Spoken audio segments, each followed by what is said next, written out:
put that away. It's totally Okay, useless. it's recording. Oh. Okay.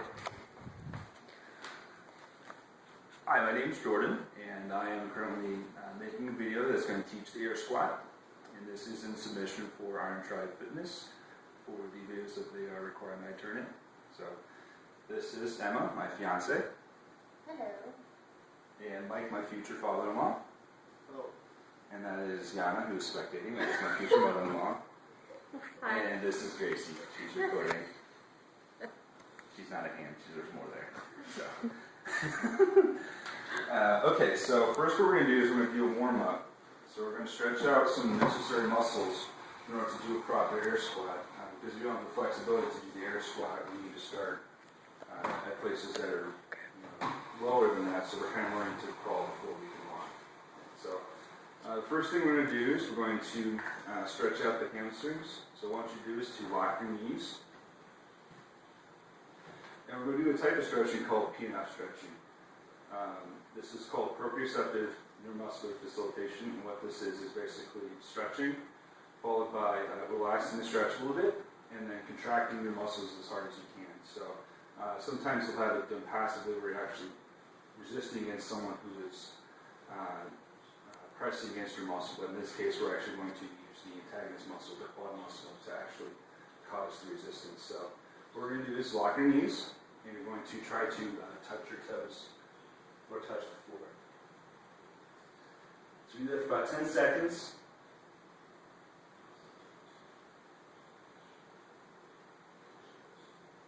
Okay, so you're going to bend your knees a little bit like this, and you're going to contract your hamstrings as hard as you can for about 6 seconds.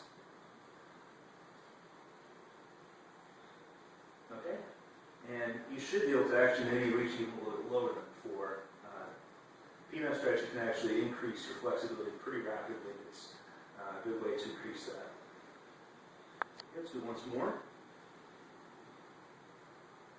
Which part? Contract your hamstrings. Okay, go ahead and stretch for 10 more seconds.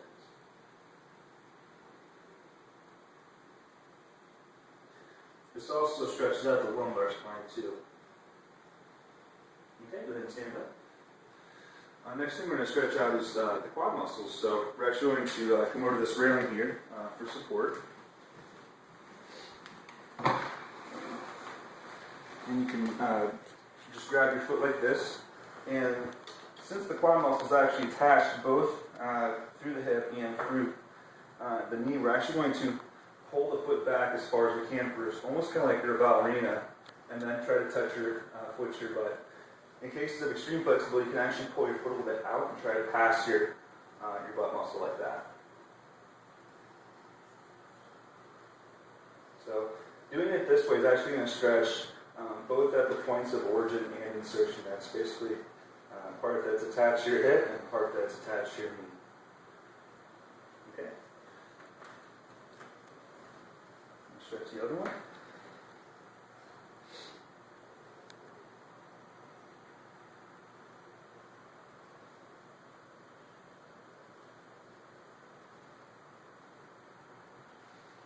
Okay. All right, next we're going to stretch out is the calf muscles. So if you have calves that are too tight, you won't actually have the ankle flexibility necessary to down to the squat position. So that's what we're going to stretch out next. So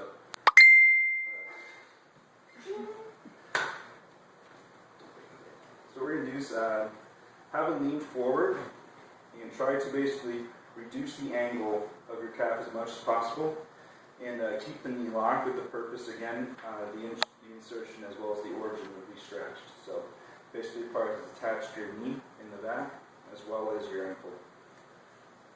Really feel that stretch and try to use that angle as much as possible.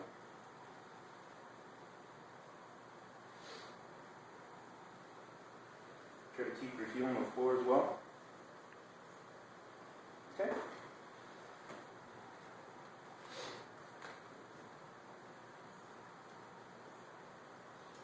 Another way you can also do this is put your foot up against the wall, lock your knee, and then actually start walking towards the wall too. That one works pretty well. Okay? The next we're going to do is a hip flexor stretch. So in order to do this, you're going to get down on the floor like this. You're going to bring your foot forward like this. Yeah. That'll happen.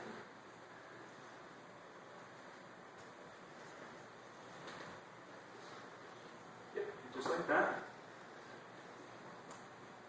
So what you're going to do is you're actually going to put your right hand on the outside of your foot while keeping your elbow on the inside. So if you want to look right here, it's going to look like that. So have your elbow on the inside. You're actually going to press against your shin like this. It actually pushes your knee out. This is also good because during a squat, one of the 4 ways that you can basically have poor form on a squat is by having your knees collapse in. So this actually helps stretch muscles and kind of awaken them so you can have your knees be tracking over the feet at all times, which is an important part of the squat to reduce stress on the knees and also increase your strength performance. So you're going to actually look to the right 5 times. This is kind of a dynamic type of stretch. You can go like this. 1, 2. And you're basically bringing the left shoulder to the right foot. Obviously, that's not going to happen, but you're trying to get that as close as possible to stretch out the hip flexors as well as the knee. Okay? And then you're actually going to go to the left 5 times. Pretend like you're trying to touch your right shoulder to your left knee. 1, 2. Hold for about 2 seconds each time. 3, 4, and 5. Okay? Now to the other hip flexor and groin. Really try to sit into that. Try to lean forward. Your shin should be about a 90-degree angle. So again, put your hand on the outside with the elbow on the inside and press that leg out to stretch it. Okay, we're going to go to the left 5 times. Try to touch the right shoulder to the left foot. 1, 2, 3, 4, and 5. Okay? Now we're going to go the other way. 1, 2, 3, 4. Really try to relax that muscle. And 5. Okay. And we're actually going to get into the meat of the video, which is actually teaching the squat in of itself. The great thing about the squat is that it's kind of the king of all exercises. It's basically an exercise that will maximize the amount of muscles that you're going to use all at once. So doing this will actually increase the overall results you're going to get through increasing positive hormone, being more efficient in terms of how many muscles you're using. So, okay, let's first show you how to do the squat. You have your feet about shoulder width or so, toes slightly pointed out. Just go ahead and watch first. First thing you're going to do is actually going to break your. Just cute. So, first thing you're going to do is you're going to break your angle right at the hips by bringing them back first. You don't want to go straight down. So by bringing the hips back first, that's actually going to bring the hips into the equation, not just be 100% a quad exercise. So I'm going to break the hips and then go down. And you can bring your arms out as well for balance. And then you come back up. So it's just going down and coming back up. Okay? There are. What's that?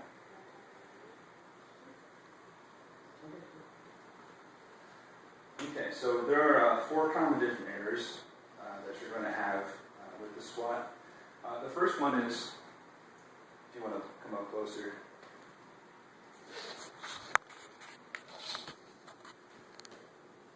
Okay, so the first one is actually the lifting off of the feet when you get to the bottom position. This is going to be caused either by...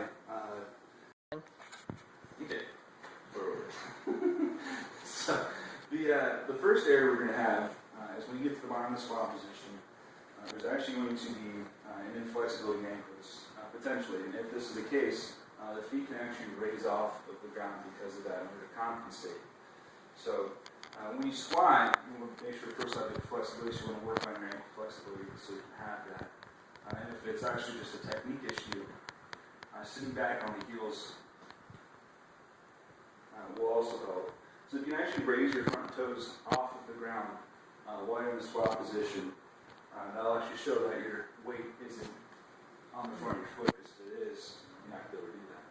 So the second possible area you're going to have is the rounding of the back. So when you get down, usually it's going to be because of a lack of flexibility in the hamstrings. So your back will actually tighten the hamstrings as your back becomes straighter. So if your hamstring flexibility is lacking, the back will round to compensate in order to get down in position. So getting down in position, make sure your back's straight. Make sure that you're in a proper position to do the squat. So, the benefits of having a straight back are, first, you're a lot stronger in that isometric position if your back's rounded. Two, it's a lot safer. Because if your back isn't supporting your spine is supporting your spine. So we want to make sure that those muscles are taking all the pressure off of the spine. The third issue you're going to have would be the collapsing of the knees. So as you're squatting, okay. So you're going to start coming down with the hips first, just like this. Okay, you come up, and come down. Okay. Now with your knees, they do collapse in some. Your stance is pretty wide. Do you feel comfortable doing a narrower stance? You can't. Why is that? I had hip surgery last year. I see. Okay. So if a person get down to that position, if we had equipment here, I'd probably have you do TRX squats.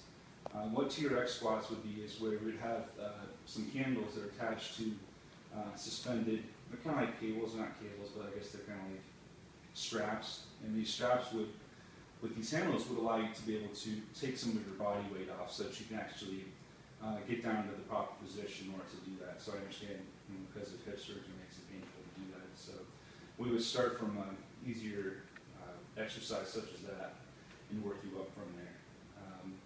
Leg presses are also a good idea, as are hack squats or lunges too. Okay, so let's go ahead and try it again.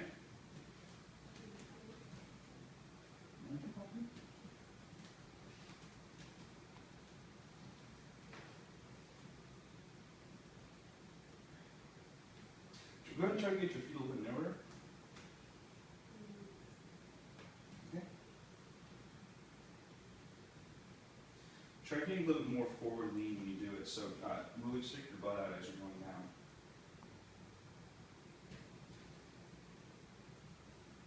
Okay.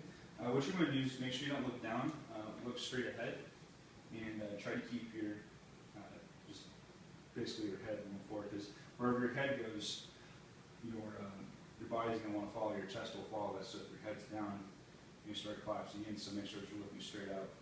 Okay? Just straight forward. Okay. Really work to keep the knees out, so use those hip flexors to keep the knees out, okay? So press the knees out. Much better. Okay? I'm actually going to have you hold her hands, and I want to see her from the side view as well.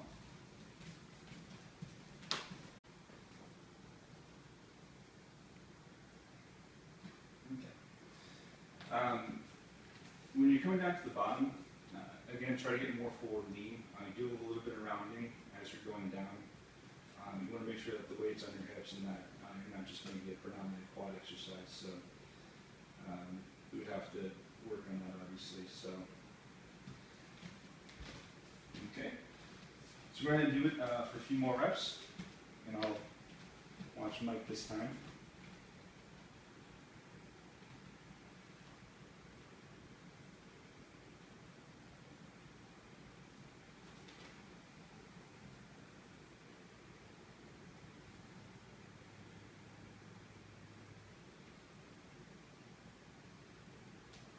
Okay. Your form's pretty good. I don't see any major errors. I would want to still work on your hip flexibility. One reason would be is that you have something, it's kind of a funny name, it's called butt wing. Okay. Basically what that is that the butt at the bottom of the movement's kind of curling under, kind of like a wing. So working on your hip flexibility, particularly doing those exercises where you lean forward into your hips, would help out a lot in terms of reducing that so that you're...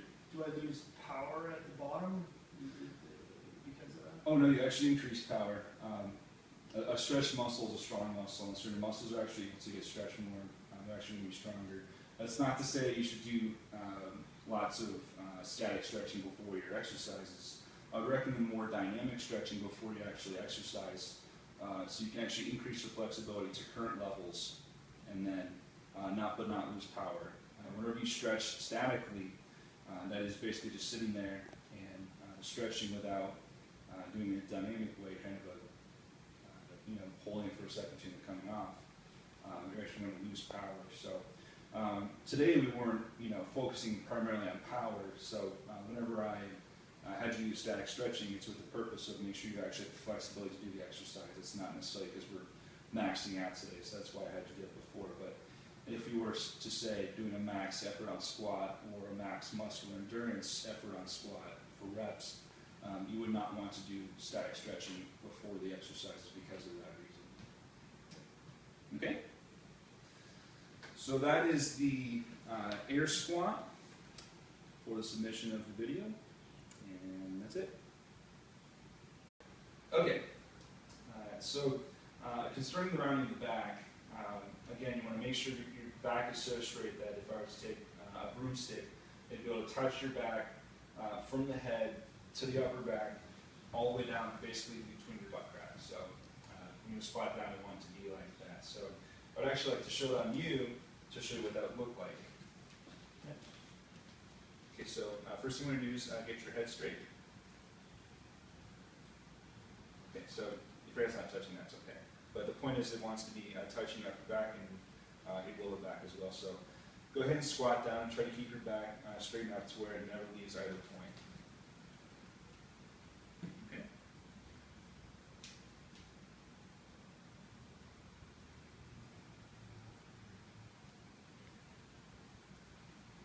Okay.